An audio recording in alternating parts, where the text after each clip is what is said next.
Ni kweli umetumia gharama nyingi kwa sababu ya kutafuta mtoto na haujafanikiwa, na mpaka sasa umekata tamaa.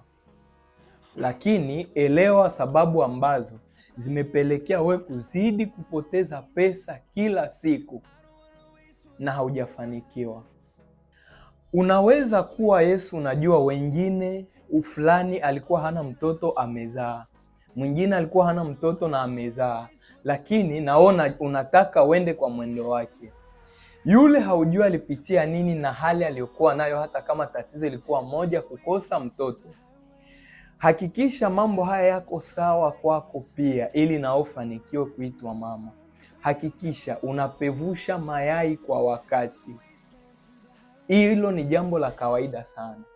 Kitu kingine, hakikisha kila unapokutana na mume wako umeshajua status yake, kuwa hana changamoto kihistoria au unavyomuona katika kushiriki na wewe tendo la ndoa, ili asiwe chanzo cha wewe kuhangaika kila siku na kukosa mtoto. Lakini jambo lingine, maambukizi ni mengi.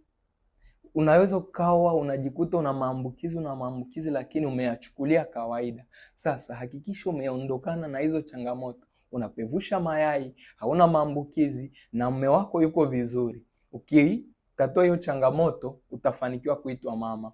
Dr. Shadrack, najali sana afya yako.